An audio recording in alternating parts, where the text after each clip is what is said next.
The oceans. We come back to the oceans because we ended last night's session with a question about the waters and the oceans. Now we all know, probably almost everyone's familiar with the work of Dr. Emoto, who did the experiment, the science experiment has been repeated many times now, in most junior high schools across the country, where water containers have a label on them of a particular emotion or feeling, and then the water's frozen, and then looking at the crystals under the microscope and seeing how the jars that hold the label of something sweet, like forgiveness or love or thankfulness or gratitude, something like that, create very beautiful orderly crystals, and the ones that have more dissonant, more destructive laws of nature feelings tend to be disorderly crystals. So we know our emotions affect the oceans.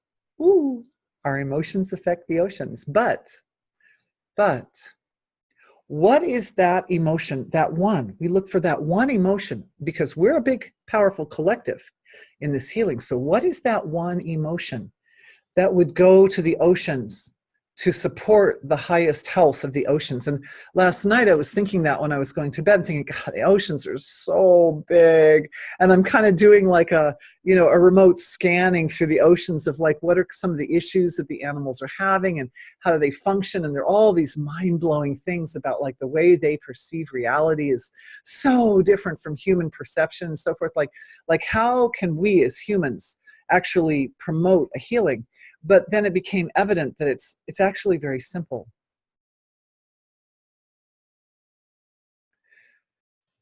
Honoring the sacred body of the ocean on this earth, the sacred status of the ocean on this earth as the mother of all life. The intention is that pure source energy manifests in the ocean in the most complete, integrated, and healthy manner. Because that's what everything at this relative level of creation is doing. We're in a play field or a laboratory or something where that which is unmanifest, that unmanifest source of creation, is experimenting with its ability to create form in this three-dimensional solid state. I'm also seeing the water itself. I'm looking at it in layers right now. And I'm seeing that there's the water in its three-dimensional state, and then there's like the essence of the water. In Vedic terms, it's called tanmatra. There's tanmatras for the different elements. And that's kind of like the essence of that element. Water's also associated with taste. So the range of the reality of the waters is opening and revealing itself. And that is then offered into the state of silence, into the source of creation, with the intention of how do we heal? What do the waters need? What do the waters want?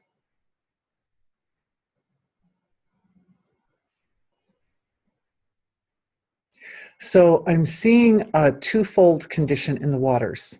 I'm seeing at the subtler end of the range of what we think of to be the waters, the tanmatras and the more subtle aspects of the water, that the waters are still holding nicely to their original blueprints. They're still cognizant, the waters of the earth, the oceans are still cognizant of their initial intention for existence. But then at a more gross level of the waters, I'm seeing denser forms present. And a lot of it seems to be basically discordant feelings, seeing mostly discordant feelings. So as always in energy healing, we take the symptom and we follow it back to its seed, because we want to better to take the weed out by its root than to have to pick out 1,000 weeds next season after it's flowered. So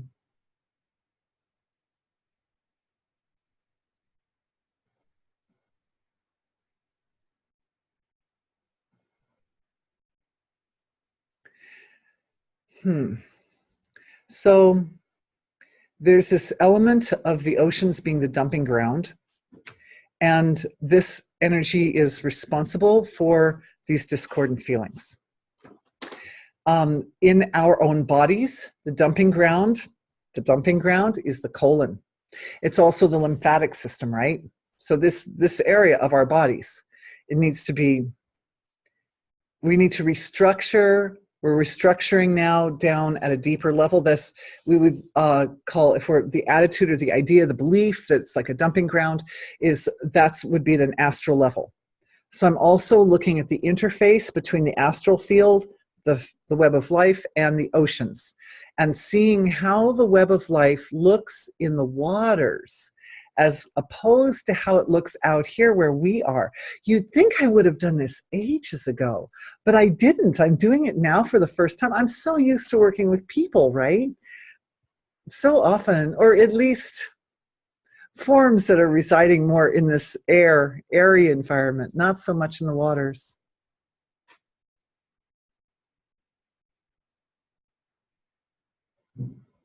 So I'm definitely seeing a different type of distribution of the cords or threads of the web of life in the oceans than I see out here with us as humans. And we just did a big description of that a second ago, what it looks like out here with us. But in the oceans,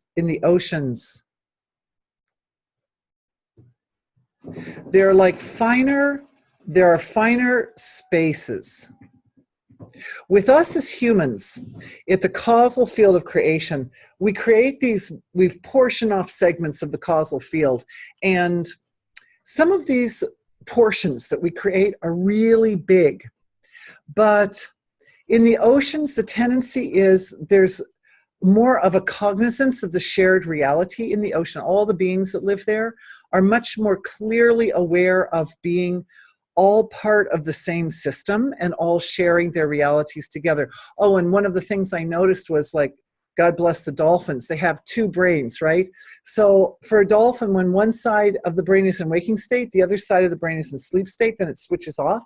So what that means is they literally experience an overlay of the three states of consciousness, all overlaying simultaneously.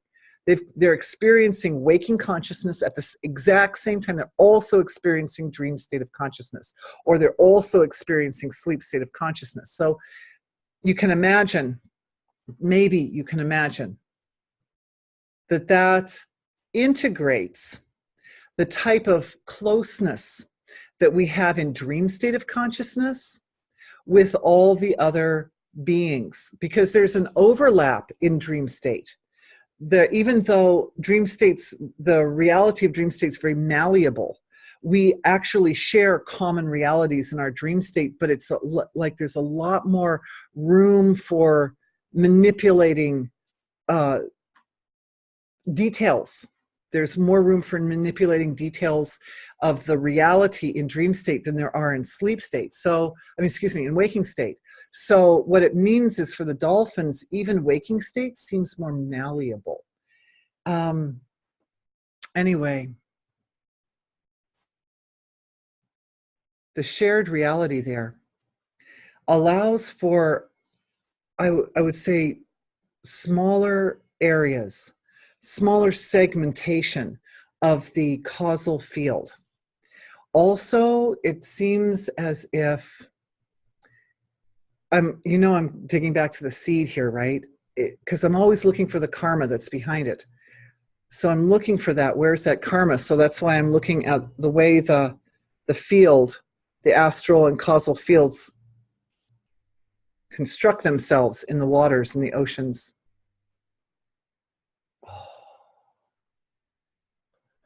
Oh, so I'm seeing there's like an underwater river that runs from, like, up around Norway down through the Atlantic and comes down around the Cape of Hope. Is it the Cape of Hope? Around the bottom of Africa.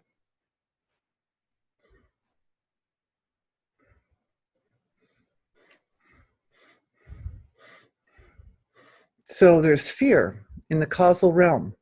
So that's the first thing. We can deal with that. Yay.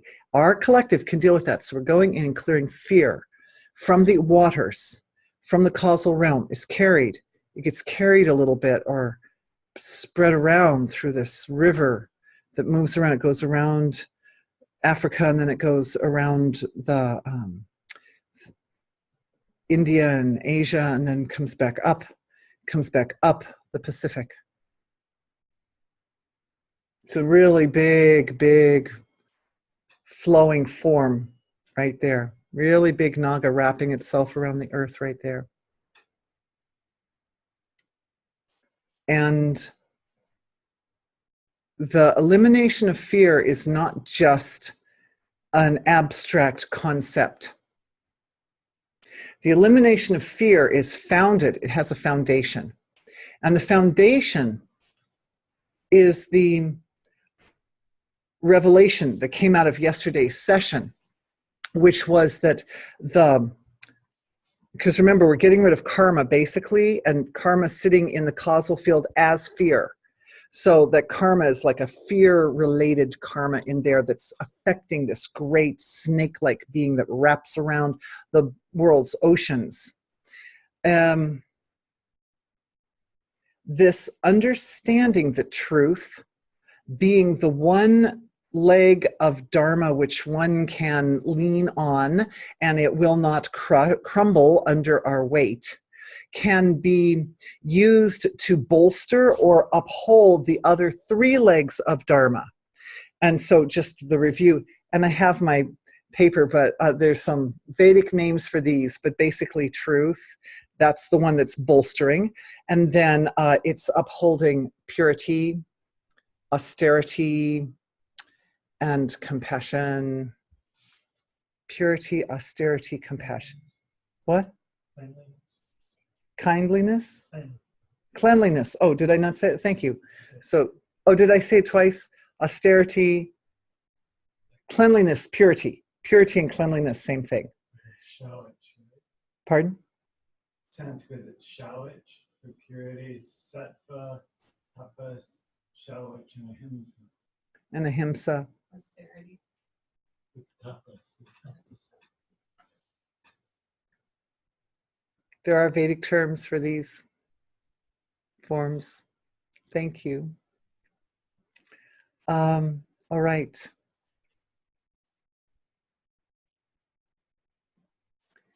Truth, because it's being utilized by our collective as a stabilizing factor, is also integrating us with our, we could call brothers and sisters in the ocean, with the beings of the ocean. Because even though our nervous systems are very different, and we're therefore experiencing reality in a very different way from the beings of the ocean, the truth is still the truth. And it still is something that we can share. And when we're sharing that truth, when we're leaning on the angle of truth to uphold these other three values so that full dharmic integration can take place in that area of the ocean where the fear was sitting, the karma was sitting in the form of fear. So it's eliminating the fear, it's washing out the fear. Where that's happening, it's also supporting our ability to expand our own comprehension of what is truth. Because we get to enjoy it, we get to see it and experience it, not only from a human perspective, but from life force in the ocean perspective as well. And the ocean herself is a great living force. And the fear is born of that feeling of the increase of the heat. So the question is, can we decrease the heat in the ocean? And the answer is we have. And we've worked with this energy before in previous webinars. I don't know if you remember, but there's a cooling, there's a form of consciousness which cools. And the original blueprint of it came to this instrument from this person, from space. It was originally something that was held in cosmic archives that were in space, but that there's a way that consciousness can form itself to become very, very cool. Very cold, very cold, and very cold, like so cold that if you use it in its pure value, it could destroy. So it has to be diluted.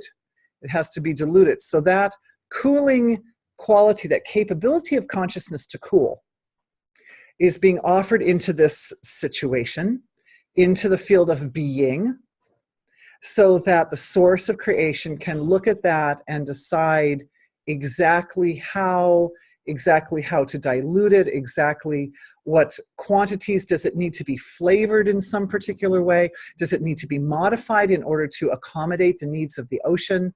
Whatever needs to be done with that particular quality of consciousness.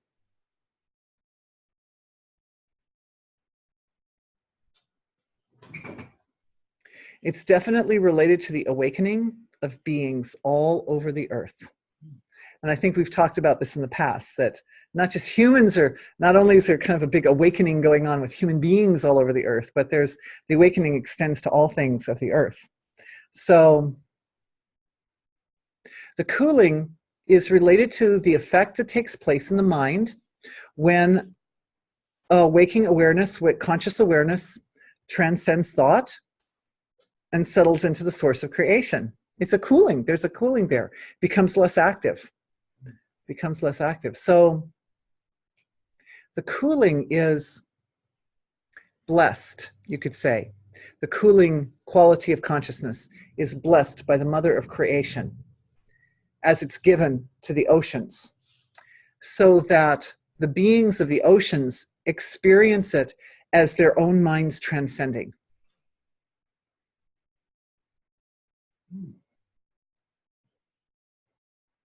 It softens the waters. It softens their space. So we can increase, here in Fairfield, we talk about the superradiance effect created by many people meditating all at the same time, many people having that experience of settling of the mind at the same time. Well, we just can increase our superradiance numbers there big time. We have the beings of the oceans transcending. All of a sudden, our superradiance numbers have multiplied dramatically.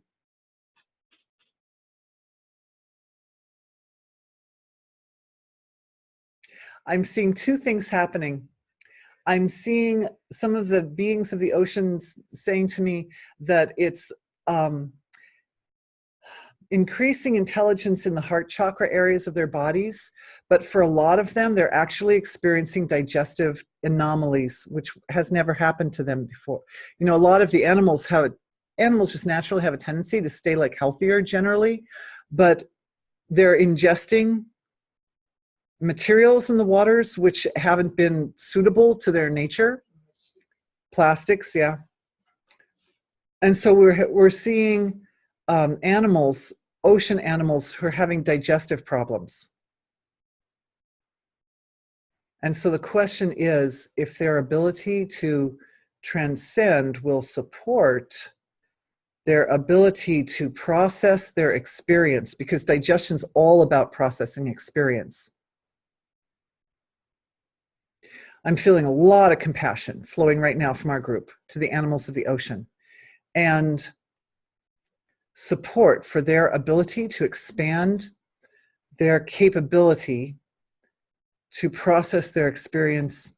It's the intelligence of the heart, which also that sits right, you know, you eat the food and then this big body of intelligence is like the wisdom that the food passes through the wisdom center, so that as it goes into the actual processing centers of the digestive tract, it's got that resource of wisdom behind it, so that the processing of experience is something that is fueled or is supported by the broadest possible range of understanding, comprehension, recognition, appreciation. I might sneeze in a second. Almost certain that's going to happen. Okay. Yeah, thank you. I'm just letting it settle. It's cooling down. It's cooling. Yeah, cool right down. Okay, good. Maybe a little drink of water.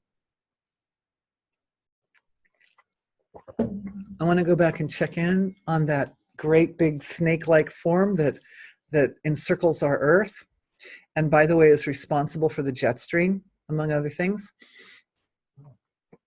because just a little aside, but maybe also related, is that there's the Earth.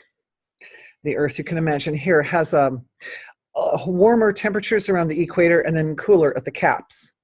And so what's happening is that the ice at the caps is melting. I understand that all the old ice at the North Pole actually melted this year, first summer ever for a complete melting of the old ice that was up there. And so because it's warm here and cool at the ends, then what happens is the warmer airs and the warmer waters are attracted to go into the cooler areas. So they go out to the cool areas and they cool down. And once they're cool, they make those little underwater rivers that bring those streams back into the equator area where they warm back up again. And it's this kind of pushing and pulling of the temperature across the face of the Earth that's responsible for the manifestation of the jet stream. So without the cool air at the caps, the jet stream might not be able to move as efficiently as it moved before, or it may not be able to move in the same patterns as it moved before. We actually don't know what it's going to do because we've never run this experiment before as humans. But we do know that our ability to produce food is based on the changes in climate and temperature produced by the jet stream.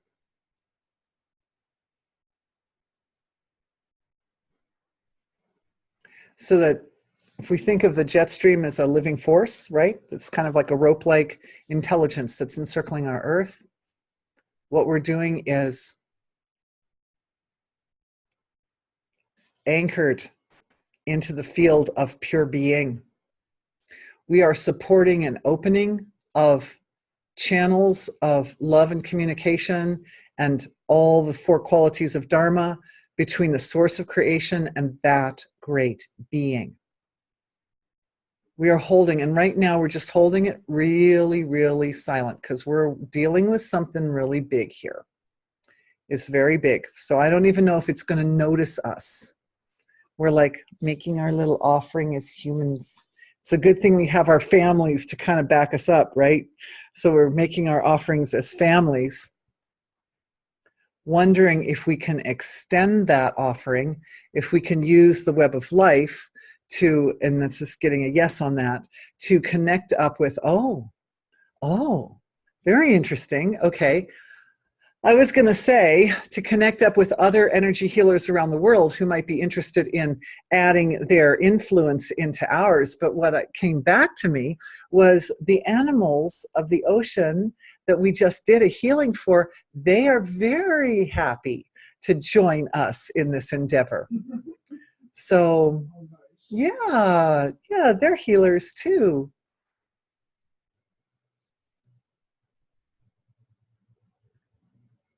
We're anchoring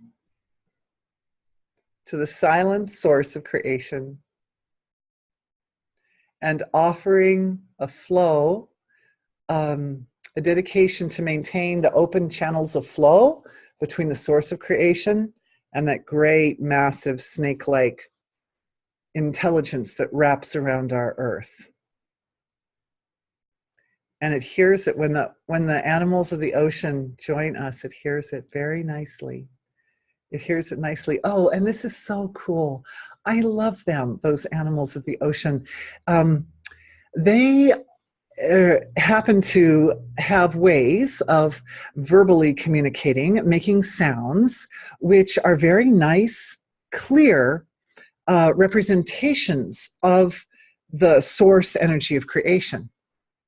Just like as humans, we have like the Vedas, the priests chant the Vedic sounds, and the Vedic sounds are exact replicas of the way source energy moves or transforms when it goes from unmanifest through the manifest field of creation. So the animals also have.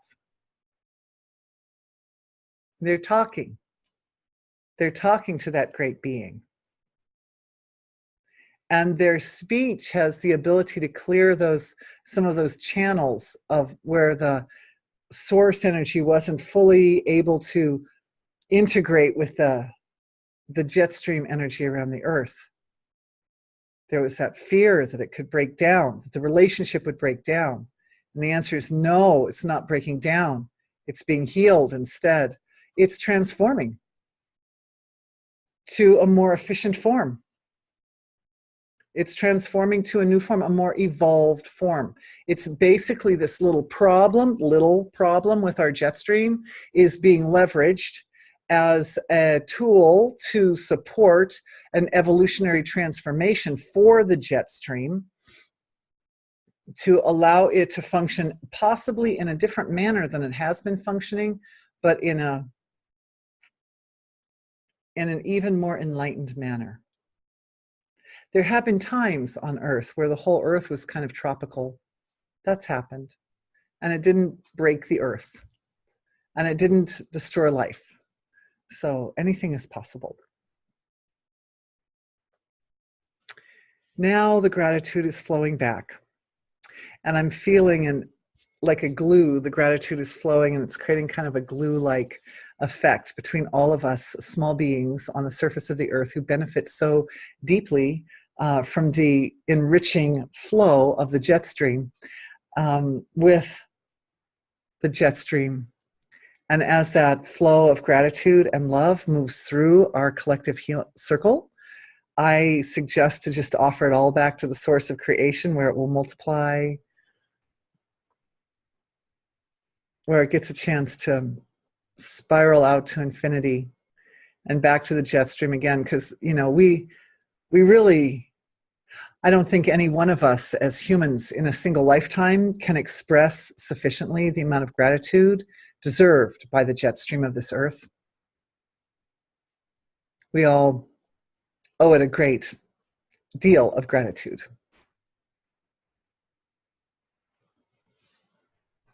And it's just the heart, it's just flowing back to the source, back to source, back to source, back to source, back to source through all of us. And it's interesting as that's happening. It's like it's happening in multiple waves, from the jet stream to us, to the source, to the jet stream to us, to the source, like that, back and forth. It's like rocking, right? And as that happens, it's causing the transformation to occur, the actual healing transformation for our world, for our jet stream, for our beings. I've experienced this before with other collectives and healing consultations and stuff like that, but this is so big that I can say to you quite honestly, I've never experienced it at this level before. And it keeps going and going and going, and it speeds up as it goes. It speeds up as it goes, so that it's able to reach an infinite, a point of infinite speed of flow. But the effect is a kind of a massage of bliss across the whole world, which is extremely nourishing to all the beings. We can only have so much gratitude for the beings of the ocean for joining us in this. We really couldn't have done it without them. I know. They're so sweet, right? I'm just still feeling it. What I'm noticing for us in our human collective here is it seems to be shifting the levels of integration of source energy in the solar plexus. Also, those who have digestive issues are receiving healings for the gut and for the digestive tract. There is definitely a transformation going on at the astral level of our physiologies regarding our beliefs and understandings and perceptions and impressions of the lower digestive tract area, and the lymphatic system, which is also kind of a watery system in the body. And that's going through to the families and to the ancestors. This is very important. Sacred body. Sacred body. Our bodies are a sacred body. Our earth is a sacred body, and our oceans are a sacred body. But we're part of that sacred body. And every part of our body is sacred. So it's really very good that we're shifting the way we think about throwing things away, because we think of the colon as kind of like the trash can area of the body, right? And it has a more dignified status than that. But it's been an unspoken belief that's been held collectively by humanity for a very long time. Remember, to a lot of the beings of this world, that which is eliminated by a physical body is useful material. As a mom, I'll tell you, there are a lot dirtier things that a person has to deal with in their world than what comes out of a baby. What comes out of a baby is just sweet, man. They're just sweet little people. They're just soft little, pretty little things, you know, but you know, dealing with like bleach or, you know, different kinds of chemicals and stuff, that's nasty. You don't want to get that on you. Oof. It burns like right into your skin, right? There are chemicals like that that are in our waters. Oh, it's like a whole nother area.